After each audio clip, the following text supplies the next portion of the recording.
I'd been out hiking solo on a section of the Appalachian Trail for 4 days. I'd done a couple of solo weekend trips before, but this was my first time really being out there for more than a night or two.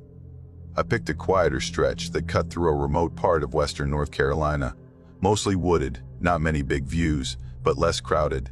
The first day was fine. Second day, still good. I saw a few people on the trail that morning, 2 guys heading southbound, but after that, nothing. Third day, completely alone. By the fourth day, I hadn't seen anyone in nearly 48 hours, and honestly, it was starting to feel kind of eerie. Peaceful, sure, but that weird kind of peace that tips into unease if you sit with it too long. That afternoon, I got to a primitive site earlier than usual. It was tucked near this dry creek bed, just a little clearing with a few flat spots and a half-burned fire ring. It didn't look like anyone had camped there in a while. An hour before that, I passed the trail register. Those little wooden boxes where you sign your name and write the date, and the last entry was from 2 days ago. I was officially alone out there. I set up my tent, hung my bear bag, and ate a cold dinner. One of those tortilla and peanut butter situations that always sounds better than it is. Afterward, I took a short walk down a spur trail that led to a ridge. Nothing dramatic, just wanted to move around a bit before crashing for the night. On the way back, something small caught my eye. One of the side straps on my pack, the ones that hold the sleeping pad, was unbuckled. The other was still tight. I just kind of stood there staring at it for a second. I always double-check those. Always. But I figured maybe I'd just forgotten. Maybe it got caught on something and popped loose. I tightened it back up, checked the rest of my gear more thoroughly than usual, and climbed into my tent. It was barely dark, but I was tired and figured I'd get a jump on the next day. I woke up sometime after midnight. Not to a sound, just this strange feeling. You know when you wake up from a dream where someone's standing way too close? And even when you realize it's just a dream, your body doesn't fully relax? It was like that. My chest was tight. I was wide awake, staring at the roof of the tent, holding my breath like something was already wrong. I stayed perfectly still. At first, nothing. Then crunching, faint. Off to the left. It wasn't consistent, just a few steps. Then silence. Then another shuffle, maybe 10 or 15 seconds later. It didn't sound like a deer. Too slow. Too light. Not a bear either. Not heavy enough. It just kept circling. Step. Pause. Pause. Another step. Long pause. I didn't move. Didn't unzip the tent. My hand was on my knife, but I didn't dare pull it out. I just lay there, muscles locked, listening to whatever was moving around out there. Eventually, it stopped. I don't know how long it went on, maybe 10 minutes, maybe longer. But when it was finally quiet again, I still didn't move. I waited, staring into the dark until I guess I dozed off from sheer exhaustion. In the morning, it all felt distant. Like something I dreamed up. The kind of thing that doesn't hold up in daylight. I packed up faster than usual and skipped breakfast completely. About an hour into the hike, I saw it. In the dead center of the trail, someone had stacked a little pile of rocks. 5, maybe 6 small stones. Nothing massive. But it was too clean, too purposeful. Balanced too well. Someone had made it on purpose. And there was this scrap of fabric wedged between 2 of the rocks. Looked like torn flannel, green and gray, frayed at the edges. Just a little triangle, like it had been ripped from a shirt. I stopped for a long second just staring at it. Then I stepped around it and kept moving. That afternoon, I reached one of those old shelters, the kind that's basically 3 log walls and a roof, open on one side with a fire pit out front. Nobody there. I set up my stuff inside, built a small fire, and made a proper meal for once. One of those freeze-dried pasta pouches that taste like cardboard but hits the spot when you're starving. For the first time since that weird night, I felt normal again. The routine of it all, boiling water, sitting on a log, stirring food with a plastic spoon, it grounded me. Whatever had happened the night before, it felt like it belonged to a different world. I was boiling water for tea when I noticed someone down the trail. A man. Walking slow, alone. He wore a camo jacket and carried a huge, beat-up pack. The kind of old canvas thing with too many buckles. He didn't wave, didn't smile. Just walked until he was about 20 feet away, then stopped. We looked at each other. I gave a nod, kind of reflexively. He didn't nod back. Then he asked, "You seen anyone else today?" I said no. He didn't say anything for a second, just slowly turned his head, looking from one tree to another. Not like he was scanning for danger, more like he was looking for something specific. Then he asked, "You planning to stay here tonight?" I lied. Said I was pushing on a few more miles before dark. He nodded once. Then he said, "You hear whistling last night?" I hesitated but shook my head. "No."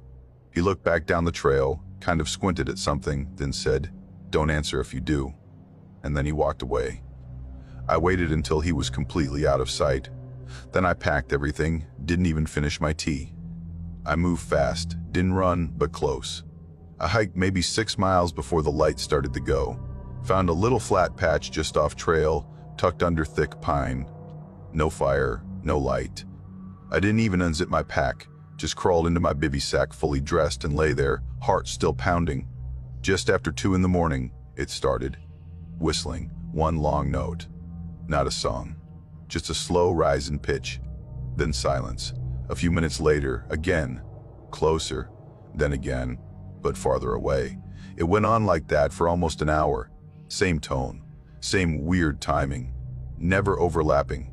One distant, one near, like they were calling to each other, but something was off. The notes were wrong, off-key, hollow, like someone trying to mimic human whistling but not quite getting it right. I didn't move, didn't even blink. I just stared at the roof of my bivvy and waited for it to stop. Eventually, it did. At first light, I left everything except my water bottle. I didn't stop for anything. No food, no breaks. Just kept walking until the trailhead appeared, and I saw a couple getting gear out of their Subaru. Normal people, laughing about something. I almost cried.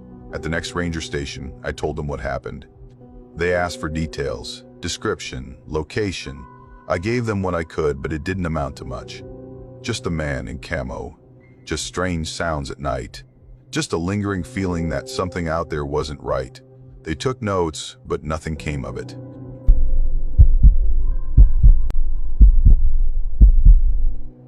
I was 32 when I decided to take a solo hiking trip on the Appalachian Trail. Just 5 days, nothing too ambitious. I started at Springer Ridge and planned to hike up to Miller's Gap. I wasn't trying to break any records or prove anything to anyone.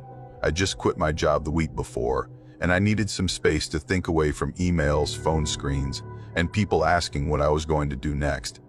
This felt like the kind of quiet that could help. It wasn't my first time on the trail.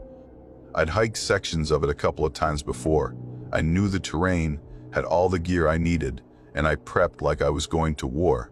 GPS, printed maps in a waterproof sleeve, extra batteries, food for 6 days just in case. I even packed a Garmin with satellite text capability. My plan was to take it slow, stick to the familiar sections, camp at the marked shelters, and just walk until my brain settled. The second morning out, probably around 10, I was climbing up from this shallow ravine. Nothing steep, just one of those small dips in the trail where water had worn it down over time.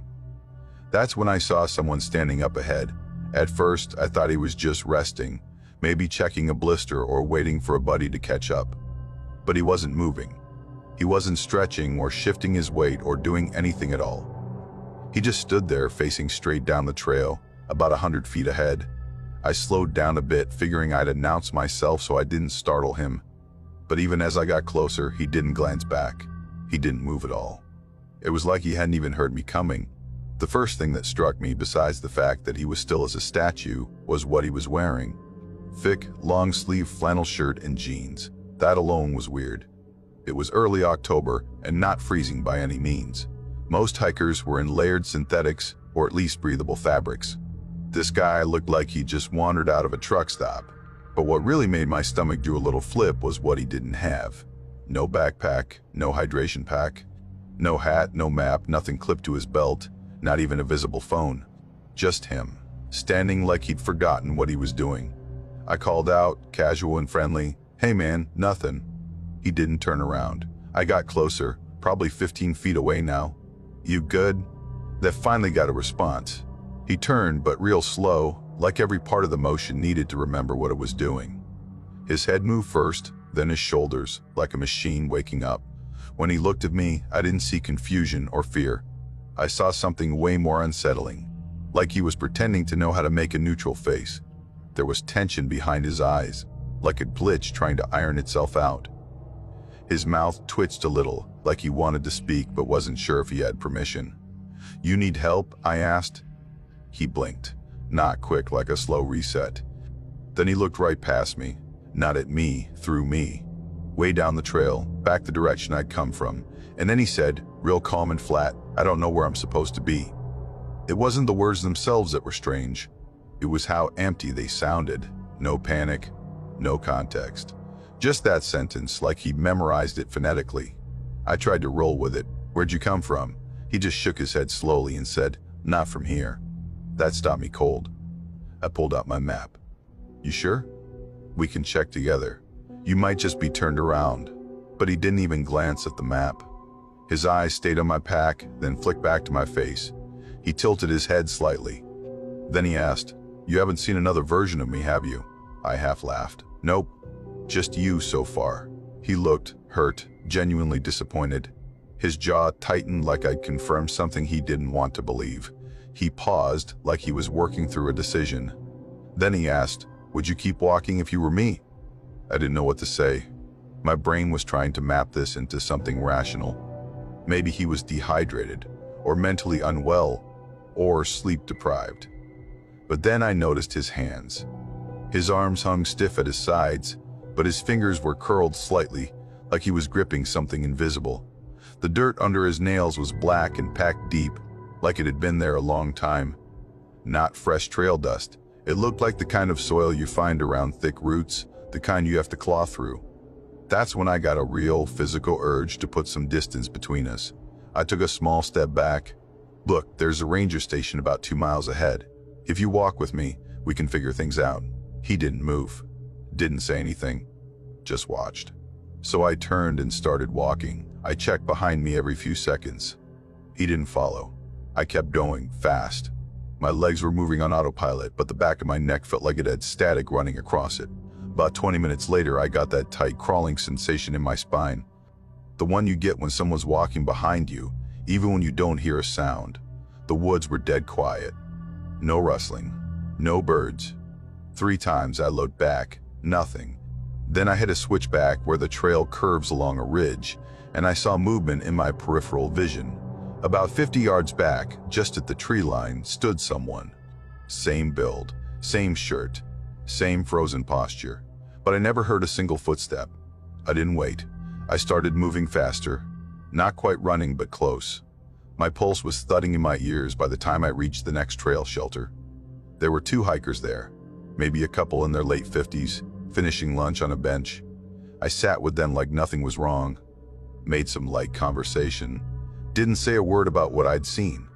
Just asked, real casually, if they'd seen anyone odd coming up behind them. They said no. Just one guy passed them earlier that morning, headed in the opposite direction. Said he walked fast, didn't speak, didn't look at them. I stuck close to them the rest of the day. When they said they were camping at the site nearby, I pitched my tent as close as I could without seeming weird. I figured I'd sleep fine after the adrenaline wore off, but sometime around 3 a.m., I woke up feeling like my lungs wouldn't work. I was lying flat on my back, arms at my sides, and I couldn't move. Not fully. I could twitch my fingers, but it felt like something was pressing down on my chest, not with weight, but with presence, like a hand holding me in place, calmly. I tried to speak, nothing came out. Then I saw it. At the far corner of my tent, crouched low, there was a shape. Inside, not outside, just still, watching me. I couldn't see a face, just the shape of a person hunched in that same awful posture. And I knew it was him. Same size, same energy, same horrible stillness. He didn't say anything, didn't move, and then, quiet as a breath, he backed out through the flap. Gone. I sat up hard, ripped open the tent zipper, flashlight in hand, scanned everything. Nothing. No sounds. No sounds. No footprints. The leaves hadn't even shifted. I packed up before sunrise. No breakfast. No coffee. Called my buddy Jonah to come pick me up.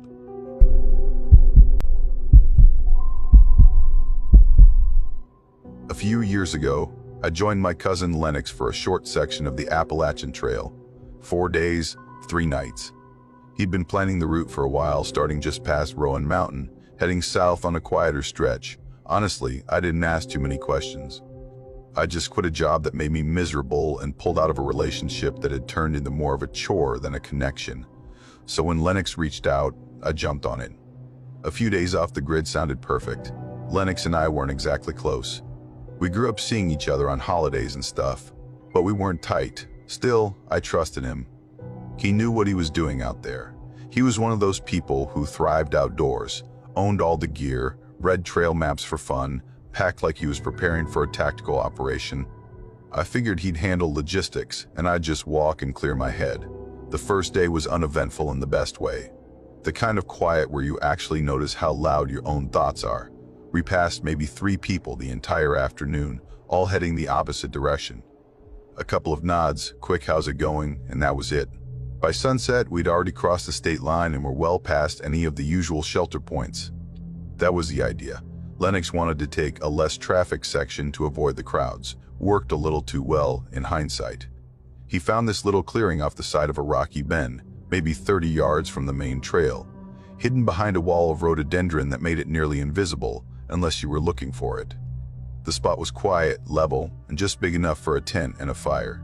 We set up camp, made dinner on the portable stove, and talked a bit, nothing deep, just catching up. By the time it got really cold, we called it and zipped into the tent. I woke up in the middle of the night with that unmistakable pressure in my bladder.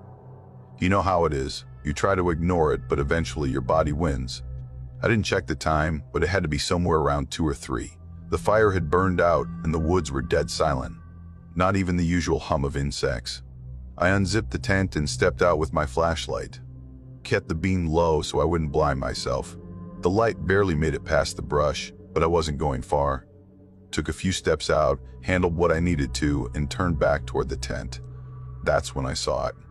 At first, I thought it was just Lennox's jacket lying weird in the dark, but then it moved and stood up. It was a person, not Lennox. They were crouched by our gear pile. Hoodie, jeans, no backpack, no visible supplies. Just standing there like they dropped in from nowhere. They hadn't noticed me yet. I slowly stepped behind a tree, my breath caught somewhere between my chest and throat. My flashlight was off by then.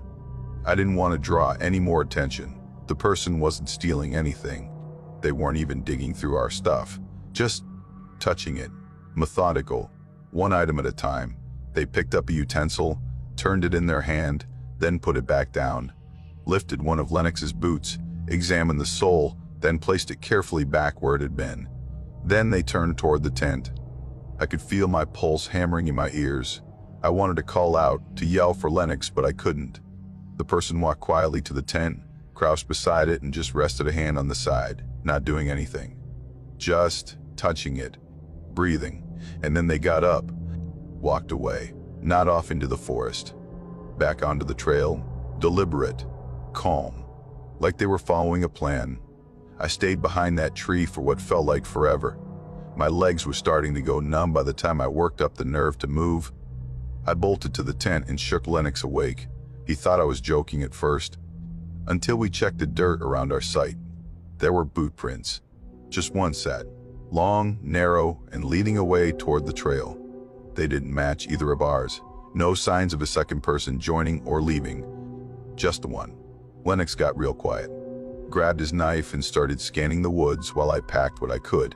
We didn't say much, just agreed we weren't going back to sleep. We waited it out until the sun started creeping through the trees. That whole second day felt wrong, like the air itself had shifted. We didn't see another soul, not even in the distance. No hikers, no stray dogs, no sounds of conversation. The birds were mostly silent. The usual forest buzz was gone. Even the trail markers felt faded somehow, like the path didn't want to be followed. At one point, Lennox just stopped walking, stood completely still, staring up at this ridgeline off to the side. I asked what he saw, and he didn't answer right away, just blinked like he'd been zoned out. Then he shook his head and kept walking. I didn't press him. Around noon, we passed one of the carved wooden trail markers. This one looked wrong. It was covered in deep, deliberate cuts, not initials or doodles, not anything that looked like graffiti. These were etched in with purpose. Long slashes, X-like shapes, and looping symbols I couldn't decipher. Nothing symmetrical, nothing consistent, just chaos carved deep into the grain. Lennox took a photo, but we didn't stop long. A few hours later, we spotted something lying ahead on the trail. From a distance, it looked like a bundle of clothes, but when we got closer, it was a sleeping bag. Unzipped, empty, laid out neatly across the center of the path. No gear nearby, no footprints, no signs of a struggle or setup, just the bag, as if someone had crawled out of it and disappeared into thin air. We stepped around it, didn't say a word, just kept walking. That night, we made camp up on a ridge. It gave us a full view of the surrounding area, and we thought that visibility might make us feel safer. It didn't. I barely slept. Kept hearing little sounds, twigs snapping, the crunch of footsteps that would stop as soon as I tried to focus. Then, late into the night, I heard something close. Human footsteps. Slow. Steady. Crunching through leaves just a few feet from the tent. Then silence. Then something brushed the side of the tent. A soft, dragging touch, like someone letting their fingers slide along the fabric. I reached out to wake Lennox. He wasn't there. I shot up, heart racing, unzipped the tent, and called his name into the dark. No response. I found him down the hill, maybe 50 yards from the tent. Standing barefoot at the tree line, his knife was stuck into the dirt in front of him, blade first. He wasn't moving, just staring. I called his name again. Nothing. When I touched his arm, he jolted like I'd pulled him from a dream. He didn't remember leaving the tent. Had no idea where his boots were. We found them next to the knife, dry, clean, side by side. That was it for us. The next morning, we agreed, no more nights. We were hiking straight to the road, no matter how long it took. Packed fast and didn't stop much. But all day, we had that feeling, like we were being watched. Every time we paused, I'd scan the trees. And at one point, as the trail curved around a deep hollow, I saw them. 2 people, far down in the hollow, walking parallel to us, dressed in black, heads low. No gear, no sound, one behind the other, keeping perfect distance. Step for step, I grabbed Lennox's sleeve, pointed. He saw them too. We started running. When we stopped, panting and sweating, there was no one behind us. But the forest around us was too quiet again, pressing like a held breath. We hit the road by late afternoon. Our ride pulled up a few minutes later. We didn't tell him anything. That night, Lennox deleted the photo of the carved marker. I haven't stepped foot on a trail since.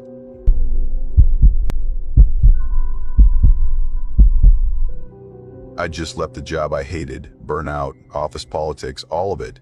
I didn't even have something else lined up.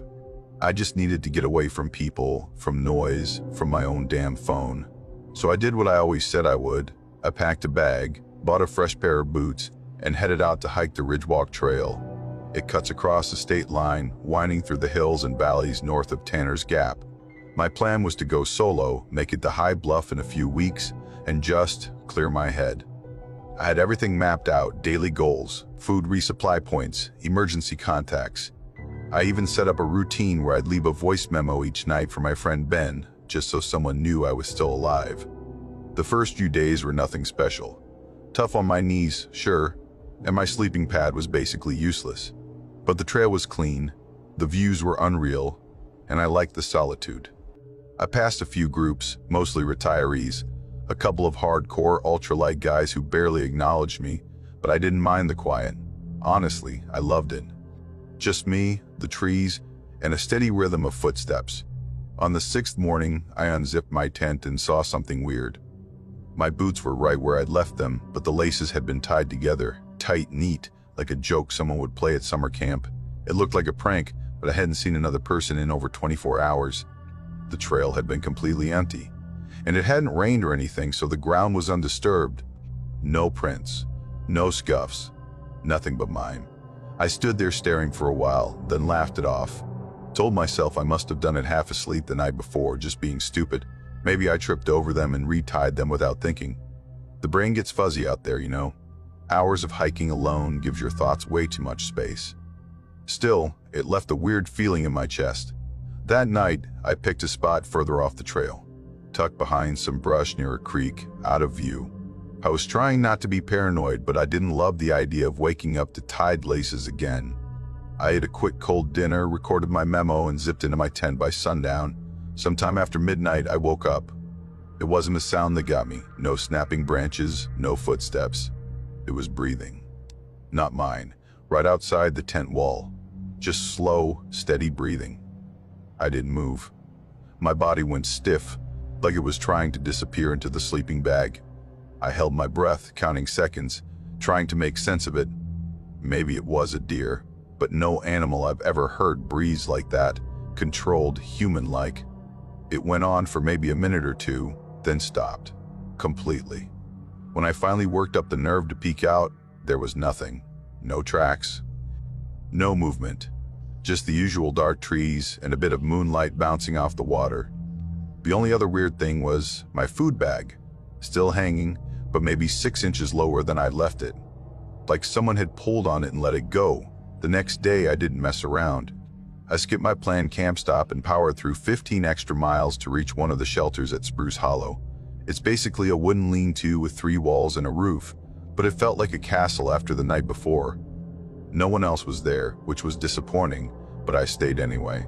I wedged a stick under the shelter door, not because it would do anything, just because I needed something to feel secure.